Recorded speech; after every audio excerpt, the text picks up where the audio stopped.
오늘은 하나님의 기준이라는 제목으로 함께 말씀을 나누겠습니다. 지금 이 시기는 농부들이 농사를 짓기 위한 씨앗을 준비했고 그리고 농사를 위한 가래질을 시작하는 시기가 지금 시기입니다. 어느덧 땅도 다 묻고 이제 그 땅을 다 파서서 이제 갈아엎고 그곳에 비료를 뿌리고 그곳에 씨앗을 심기만 하면 그 씨앗이 잘 자랄 것입니다. 근데 이런 농부들의 마음들을 우리가 생각을 하다 보니 지난해부터 시작된 이 쌀값의 상승 곡선이 생각보다 심상치 않음을 보게 됩니다. 한국농수산식품유통공사에 따르면 쌀 20kg 소매 가격이 54,050원으로 1년 전 43,115원보다 약 25.4%가 상승했습니다. 2013년 이후 지속적으로 하락했던 쌀값이 반등한 것은 2017년 연말 이후부터입니다. 물론 쌀값이 오른 1차적인 이유는 쌀 생산량 감소에 볼 수 있습니다. 2015년 433만 톤이었던 쌀 생산량이 지난해 387만 톤으로 줄어들었습니다. 이것은 어떤 농경을 포기하는 그런 많은 농민들의 상황도 있겠지만 굉장히 많은 다양한 상황들을 우리가 볼 수 있을 것입니다. 쌀 농사를 지어도 제값을 받지 못한다면 과연 누가 농사를 짓고 싶어 하겠습니까? 제가 쌀 이야기를 하는 이유가 있습니다. 그만큼 우리가 지금 먹고 살기 힘들다라는 거죠. 수많은 자영업자들 그리고 많은 이들이 여전히 경기가 회복되지 않아서 힘들어하고 있습니다. 그 힘들어하는 그 상황들 속에서 과연 무엇이 잘못되었는지를 다시 한번 생각을 해보게 됩니다. 쌀은 역사적으로도 매우 귀중한 우리의 식자재입니다. 지금도 어렵지만 우리 조선시대에는 지금보다 더 쌀값이 안정이 더 필요했습니다. 쌀값이 안정되지 않으면 우리 국민들이 먹고 살기가 힘들었을 것이고 또 하나는 대다수의 국민들이 이 농업에 종사했기 때문입니다. 그래서 농업에 종사하는 이 많은 국민들에게 조선 후기 조정에서는 어떤 쌀값의 조정뿐만 아니라 지금과 같은 농한기에 배고픈 백성들을 위한 다양한 구제책들이 마련되어 있었습니다. 그 중에 하나가 이 정약용 선생이 지은 목민심서 호전편에 보게 되면 국가 재정 정책을 다루고 있는데 호전에 나오는 중요한 용어 중에 하나가 환곡이라는 그런 정책입니다. 환곡이라는 것은 농민이 봄에 빌려다 사용한 곡식을 가을에 농사지어서 되갚는 양곡 정책입니다. 즉 우리가 돈을 대출을 받아서 내가 수익이 생기면 그것을 나중에 갚는 것처럼 똑같이 농민들이 정부 조정해서 씨앗을 곡식을 빌려다가 그걸 당장 농사도 짓고 자기가 밥도 먹고 그렇게 살다가 농사를 짓고 나면 그 수확한 것을 가지고 다시 되갚는 정책이 환곡이라는 정책입니다. 이렇게 백성을 위한 정책으로 어려운 백성을 구제하고자 했던 이 환곡이라는 정책이 수많은 탐관 오리들에 의해서 변질되고 맙니다. 조선 후기에 가장 문제가 되었던 것이 우리 학생들은 역사 시간에 배워서 알고 있겠지만 삼정의 문란입니다. 전정, 군정, 환곡 이 삼정이 본래의 목적에 맞게 백성을 위한 정책으로 올바르게 사용되었다면 좋았겠지만 많은 관리들과 아전들이 농간을 일삼는 수단으로 삼게 됩니다. 모든 제도가 그렇지만 본래 취지는 매우 아름답고 훌륭합니다. 하지만 세월에 따라서 제도의 본래 목적은 사라지기 마련입니다. 수단과 방법을 가리지 않고 관에 있는 많은 관리들이 백성을 수탈하고 착취하기 시작하면 나라는 망조의 길로 접어듭니다. 그래서 이 정약용 선생은 자신의 책에서 환곡이 얼마나 폐단이 심했는지를 기록하고 있습니다. 오죽하면 농민들이 도저히 못 살겠다며 일으킨 민란이 동학농민운동입니다. 폐단은 어떤 일이나 행동에서 나타나는 옳지 못한 경향이나 해로운 현상이라고 국어사전은 기록을 하고 있습니다. 적폐, 이 적폐라는 단어가 많은 정치인들에 의해서 사용되어져 왔습니다.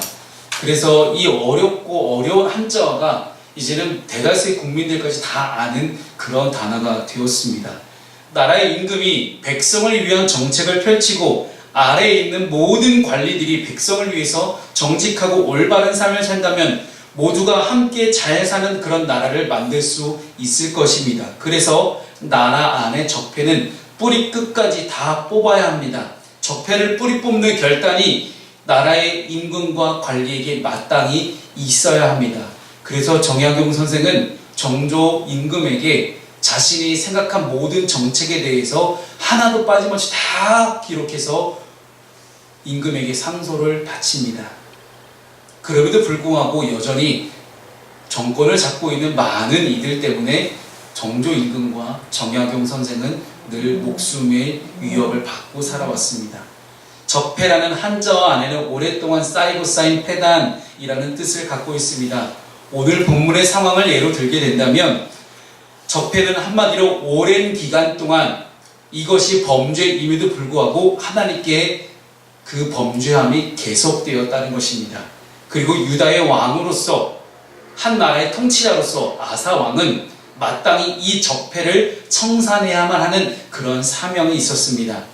아비암이 일찍 죽자 아사라는 사람이 왕이 됩니다. 이 당시 북이스라엘의 여로보암은 남유다 아비암과의 전쟁에서 패한 뒤 패전 후유증에 시달리고 있었습니다.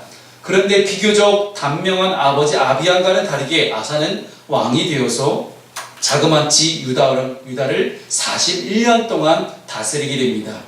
아사 왕이 왕위에 있을 때는 북이스라엘의 왕이 총 6명이나 바뀌는 것들을 보았을 때 굉장히 롱런한 왕으로 우리는 이 아사를 꼽고 있습니다.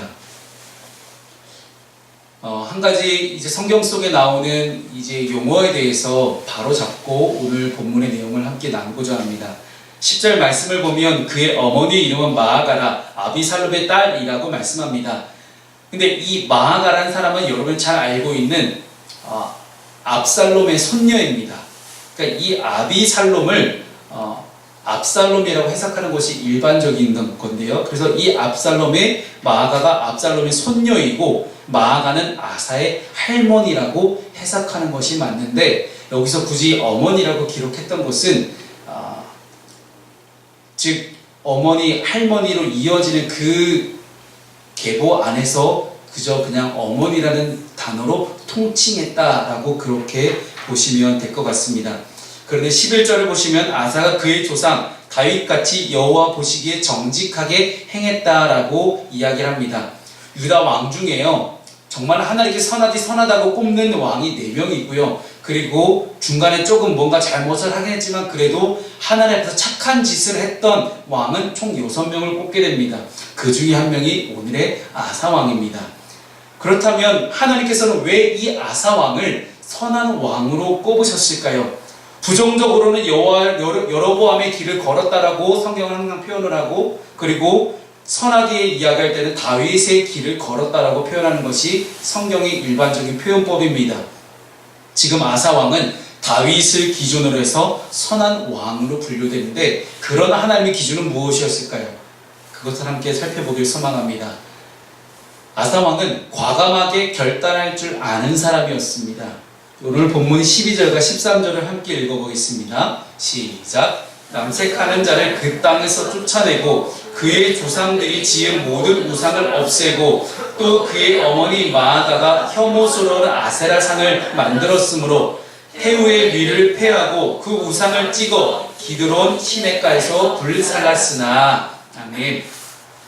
여러분 여기서 남색한다는 뜻은요 그 당시 우상을 숭배하는 많은 이방신들의 산당에는요 이방신들을 섬기는 이 산당에는 그 이방신을 섬기는 사람들이 있었습니다. 이방신을 섬기는 사람들 중에는 남자도 있었고 여자도 있었는데 그 남자 여자들이 공통적으로 했던 일들이 그 산당에 찾아오는 우상을 숭배하는 많은 이들과 몸을 섞었다라는 이야기예요. 그래서 이후에도 보게 되면 나중에 예수님 당시 이후에도 수많은 이방 땅에 있는 많은 이방신들, 특히 이제 그리스 지역에 있는 그리스 신을 섬기는 그런 많은 신전에 있는 많은 사제들도 똑같이 자신의 몸을 더럽히는 그런 몸을 섞는 행위를 많이 했다는 것입니다. 왜냐하면 그렇게 그 신전을 섬기는, 그 신을 섬기는 사제와 몸을 섞어야만 자신이 더욱 그 이방신에 의해서 축복을 받고 거룩해진다고 믿었기 때문입니다. 그 당시나 지금이나 이단 사이비들은 하는 짓이 다 거기서 거기입니다. 아사왕의 할아버지 르호보암 왕, 그리고 아버지 아비암 왕은 모두 우상 숭배에 깊이 빠졌던 사람들입니다. 그들의 통치 가운데 온 백성은 여호와 하나님을 잊고 세상이 주는 쾌락 속에 살아갔습니다. 이와 같은 조상들의 통치 시절부터 이어진 나라와 어떤 왕실에 가득히 쌓여버린 이 우상 숭배 신앙과 그와 관련된 모든 죄악들을 성도들 때 다 제거하는 일은 그렇게 쉬운 일은 아니었습니다. 당시 우상 숭배는 사람들이 가장 좋아하는 세상적인 쾌락들을 동반했기 때문에 이 모든 죄악의 적폐들을 한 번에 뿌리 뽑으려면 귀족층을 비롯한 많은 사람들의 반대에 부딪힐 수 있었기 때문입니다. 특히 자신의 할머니, 예전에 우리가 많이 보았던 사극으로 따지면 대왕 대비마마입니다.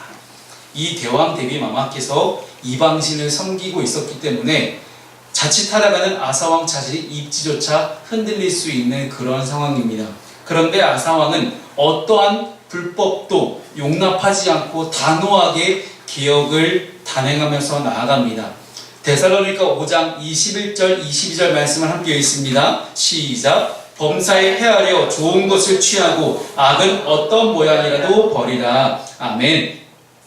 하나님 보시기에 악한 것을 모양이라도 버리기 위해서 우리는 좋은 것과 안 좋은 것을 구분할 수 있어야 됩니다. 좋은 것과 안 좋은 것이 무엇인지 알려면 테스트해보고 시험해보고 의심해보고 좋은 것은 취하고 안 좋은 것은 무엇이든지 모양까지라도 싹 다 버리라는 그런 명령이 데살로니가 전서의 명령입니다. 여러분, 여기서 범사에 헤아린다는 표현을 원어로 보게 되면요, 시험해보고 테스트해보라는 거예요. 그냥 막연하게 조금 생각해보라는 것이 아니라 분명하게 짚고 넘어가 보라는 거예요. 너가 하고 있는 그 모든 것들 가운데 좋은 것을 취하기 위해서, 나쁜 것을 버리기 위해서 너는 어떻게 하고 있느냐? 범사에 헤아려 보라. 모든 것들 가운데 다 기준치에 올려놓고, 저울 위에 올려놓고 이것이 정말 옳은 것인지 그른 것인지 확실하게 테스트해보고 안 좋으면 무조건 버려라. 어떤 모양이라도. 그런 말씀입니다. 그렇게 보았을 때 아사왕은 할아버지와 아버지 때부터 이어져 온 우상 숭배라는 이 적폐에 대해서 확실한 기준을 가지고 버릴 줄 아는 그런 사람이었습니다. 여러분, 우리가 이 11시에 함께 나와 하나님을 예배하고 하나님의 말씀을 우리가 가슴속에 다 받고 돌아간다 한들 그 말씀이 우리의 삶의 기준이 되어서 말씀을 기준으로 우리가 헤아려 보아서 좋은 것을 취하고 어떤 안 좋은 것은 다 모양으로 다 갖다 버리는 그런 과감한 결단이 우리에게 있지 않으면 우리는 아무리 이 자리에 나와서 예배한다 한들 우리의 삶은 변하지 않습니다. 그리스도인의 삶에 분명히 변화가 수반되어야 하는 그런 까닭은 우리의 믿음을 증명할 길이 없기 때문입니다. 보이지 않는 하나님 믿는다라고 하는 그리스도인들이 함께 모여서 우리의 삶의 변화가 동반되지 않는다면 우리의 믿음은 가짜 믿음, 거짓 믿음일 것입니다. 믿음은 행동을 수반한다고 이야기합니다. 말씀이 기준이 되어서 악한 것을 어떤 모양으로 버렸을 때, 좋은 것을 가득 취했을 때 분명히 이 아사왕처럼 내 삶 가운데 이미 쌓여왔던 내 삶의 온갖 적폐들, 하나님을 또 멀어지게 하는 그 악한 그 모든 것들이라도 어떤 것이라도 다 물리칠 수 있는, 그 모든 것들을 다 버려버릴 수 있는, 그 모든 패단들을, 적폐들을 다 버려버릴 수 있는 그런 과감한 결단이 오늘 저와 여러분 가운데 있기를 소망합니다. 우리의 모습 가운데 하나님 앞에 올바르지 못한 부분이 있다면 여러분, 하루하루 차일피일 미루지 말고 다른 핑계거리를 찾지 말고, 핑계 찾으려면 얼마나 많습니까? 하지만 바로 지금 here and now, 지금 이 자리에서 여러분 말씀 가운데 결단하시기 바랍니다. 이처럼 하나님께서는 하나님께로 방향을 바꾸길 원하십니다. 그동안 쌓여왔던 패단들 때문에 그 적폐가 온갖 우리를 가득히 막고 있는 이 모든 상황 속에서 여러분, 이 패단들이 쌓이게 되면 하나님과 나 사이를 가로막게 됩니다. 점점 쌓여서 우리를 막고 있는, 하나님과 우리 사이를 막고 있는 그 모든 것들을 우리는 부셔버리고 하나님의 방향으로 우리는 나아갈 수 있어야 됩니다. 하나님께 향하는 것이 플러스라면 하나님과 멀어지는 것은 마이너스입니다. 시편 73편 28절 말씀에서는요, 하나님께 가까이함이 내게 복이라 라고 말씀하십니다. 여러분, 우리가 하나님께 항상 예배하고 기도하면서 말씀을 읽어가면서 우리가 늘 바라는 기도 제목이 무엇입니까? 하나님 저를 축복해 주세요. 다양한 축복을 우리는 하나님께 구하고 있습니다. 빌축, 복복. 우리가 복을 바라는 축복을 바랄 때 정말로 성경이 말하는 복은 무엇입니까? 하나님께 가까이 하는 것이 복이라는 것입니다. 우리가 구원의 축복이 우리에게 허락됐다는 사실은, 구원받았다는 사실은요, 하나님과 더 가까워지는 것이 구원입니다. 하나님과 멀어졌던 그 관계가 이제는 다시 가까워지는 것, 그것이 바로 구원입니다.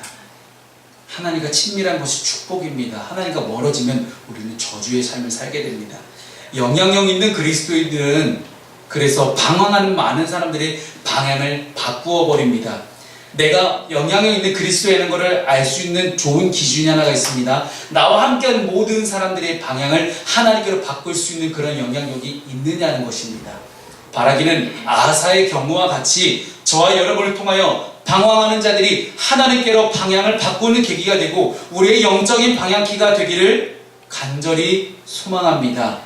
그렇게 과감하게 스스로 결단할 수 있는 오늘 이 시간 되었으면 좋겠습니다. 두 번째 아사왕은요, 완전하진 않았지만 온전했던 그런 사람이었습니다. 오늘 본문의 14절 15절 말씀을 함께 읽습니다. 시작. 다만 산당은 없애지 아니하니라. 그러나 아사의 마음이 일평생 여호와 앞에 온전하였으며 그가 그의 아버지가 성별한 것과 자기가 성별한 것을 여호와의 성전에 받들어 드렸으니 곧 은과 금과 그릇들이더라. 아멘. 14절 말씀을 보면 아사는 산당을 미처 다 없애지 못합니다. 여러분, 그 당시 이스라엘에 산당이 어마어마하게 많았습니다.